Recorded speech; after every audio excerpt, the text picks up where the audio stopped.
As Escrituras e o Pecado.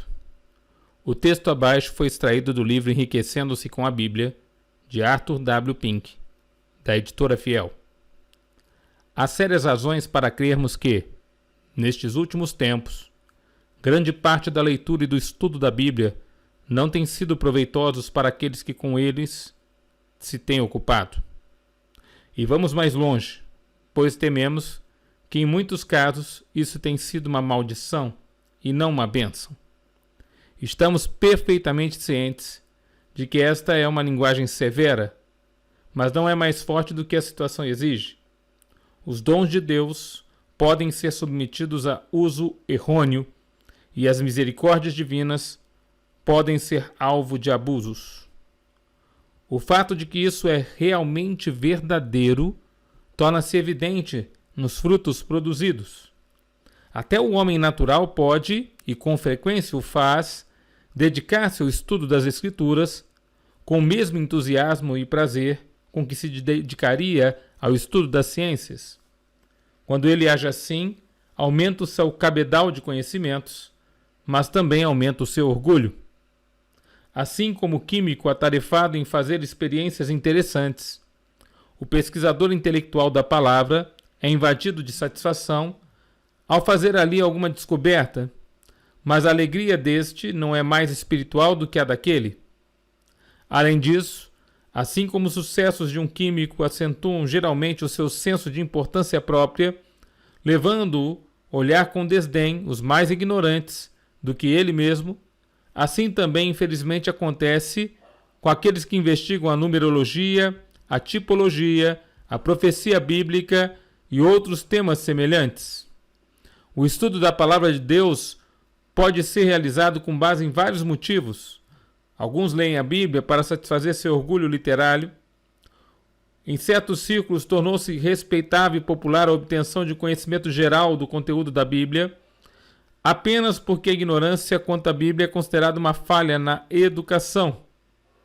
Outros leem para satisfazer seu senso de curiosidade, como fariam com qualquer outro livro famoso.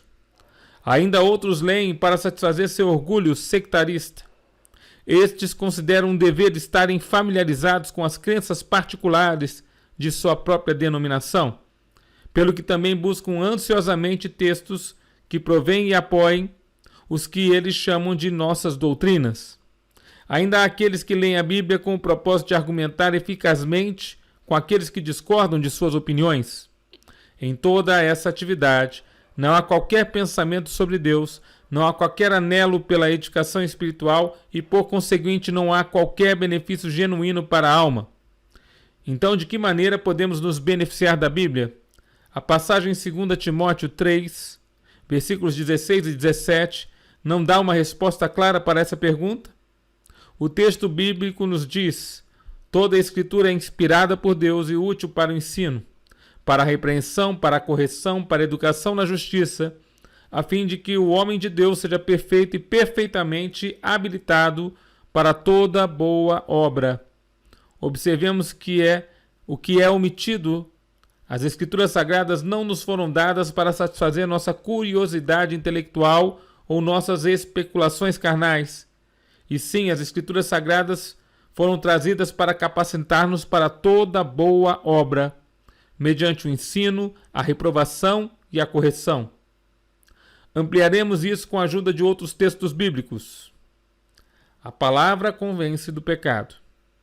Este é o primeiro propósito das Escrituras: revelar a nossa depravação, desmascarar a nossa vileza, tornar conhecida a nossa iniquidade. A vida moral de um homem pode ser irrepreensível. Seu trato com semelhantes pode ser sem faltas, mas, quando o Espírito Santo aplica a palavra ao seu coração e à sua consciência, abrindo-lhe os olhos fechados pelo pecado, para que perceba a sua relação e a sua atitude para com Deus, ele exclama: ai de mim, estou perdido. Isaías, capítulo 6, versículo 5. É desse modo que toda alma verdadeiramente salva é levada a perceber a sua necessidade de Cristo. Os sãos não precisam de médico, e sim os doentes. como está previsto em Lucas, capítulo 5, versículo 31. Contudo, somente quando o Espírito aplica a palavra, com o poder de Deus, a pessoa é levada a sentir-se enferma até a morte. Esta convicção que impressiona o coração, com o fato de que o pecado produziu tremenda devastação na constituição humana, não se restringe à experiência inicial que precede a conversão. Cada vez que Deus exalta a sua palavra em meu coração, sou levado a perceber quão longe ando do padrão que ele me apresenta. Ou seja, tornai-vos santos também vós mesmos em todo o vosso procedimento. 1 Pedro, capítulo 1, versículo 15. Aqui temos o primeiro teste a ser aplicado quando leio sobre os tristes fracassos de diferentes personagens das Escrituras. Isso me faz perceber quão parecido eu sou com eles. E quando leio a vida bem-aventurada e perfeita como a de Cristo, isso me faz reconhecer quanto sou bastante diferente dele.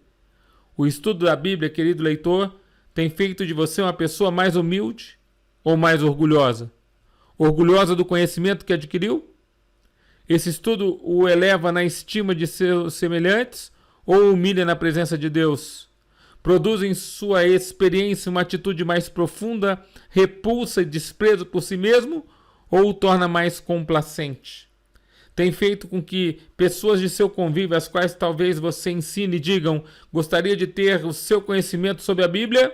Ou o tem levado a orar: Senhor, dá-me a fé, a graça e a santidade que tens dado a meu irmão e professor? Medita essas coisas e nelas sê diligente, para que o teu progresso a todos seja manifesto. 1 Timóteo, capítulo 4, versículo 15. Até a próxima.